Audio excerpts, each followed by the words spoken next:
یو طالبو سبق یې ووینو، استاد نه اجازت غوښتو چې صاحب زه وطن ته ځم. هغه بچیا کتابونه دی وې خو لږ ایثار شه چې یو کال عقل زده کړي.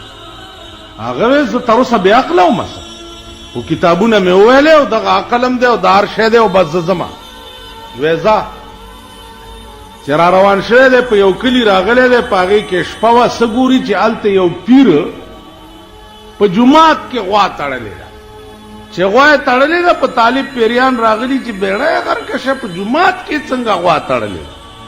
نو په منبر ختلی دی، ویلې دا د کافر بچی پیر چې دی د ده مرګ روا دی، د ده بیړه غرکشه په جومات کې غوا تړلې ده. هلته صاحبه د پیر مریدانو او داسې مریدانو چې الله دې امان راکړي.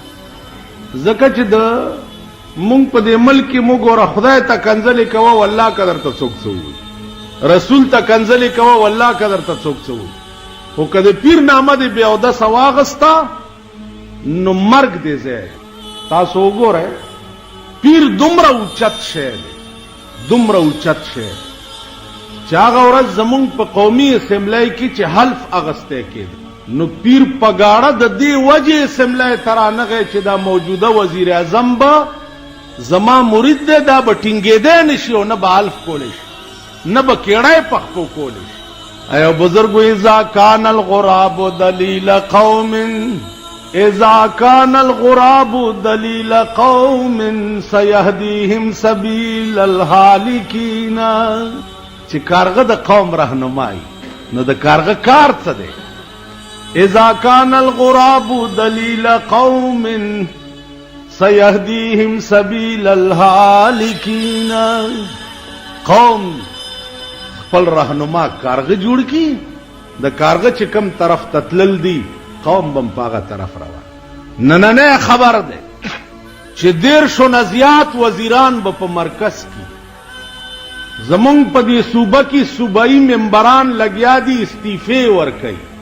ولی وای کده چایس وزارت راته نه ملاویږي نو زه منبري څه کوم؟ په دې خبرو پوهېږئ؟ دا تاسو چې پاس کړي دي که نه، دوی اوس د پیشو غوندې نورې چیچړې په خوب کې ګوري. دا زمونږ د ملک حال. ملک ته وګوره څومره دی او وزیران به څومره، بیا د دې وزیرانو اخراجات به څومره، د دوی بنگلې، د دوی موټرې، د دوی گاډونه، د دوی پیرادار، د دوی پولیس، د دوی ټیا ډیا. نو ملک به ټول د دوی په خېټو کې واچولی شي، خلق به تباه او برباد کړي. دا ملک ته د وزیرانو ضرورت څه دی؟ شته ورته؟ دې ملک ته د وزیر ضرورت څه دی؟ بې وزیره چلیږي.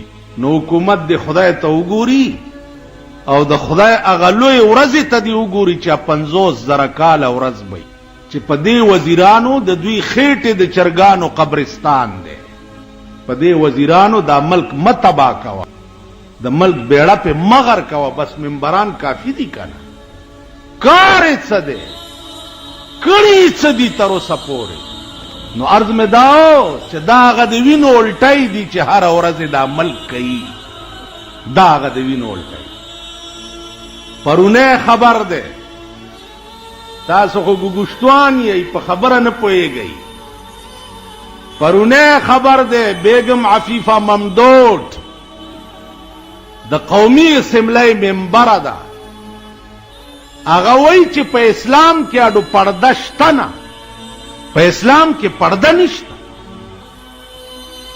د پردې تصور په اسلام کې نشته. اندازه وکړئ. اوس هغه مولیانو ته پکار دي چې کوم په سینټ او په شورا کې ناست دي، هغه مولیانو ته پکار دي که نه چې پې راپاسي او ورته وایي چې دا تا څه ویل. اوس غلام غوث هزاروي به داسې ښځې له زه د کم ځای نه پیدا کړم؟ دې له خو غلام غوث هزاروي پکار، دې له خو مفتی محمود غوندې پکار. اوس ووایئ هغې ته که نه چې دا ښځه وایي چې تاسو سره په شورا کې ناسته ده. اول تاسو په ایمان ووایئ چې اور او اوبه یو ځای چلیدی شي؟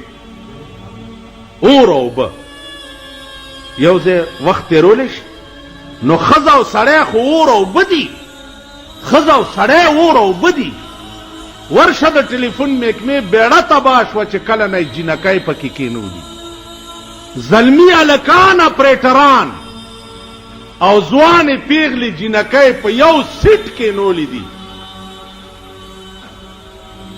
رنګ ورته کېږه چرته ورک وې وایي جي بیزي وم اوس بیزي ټکی داسې دی چې ته نه ورتلی شي او نه ایکسچینج کتی شي او نه پته لګولی شي چې دا بیزي په څه کې وې او د بیزو بچیا په څه کې بیزي وې خو د کاونټرې سره بیزي وې که نه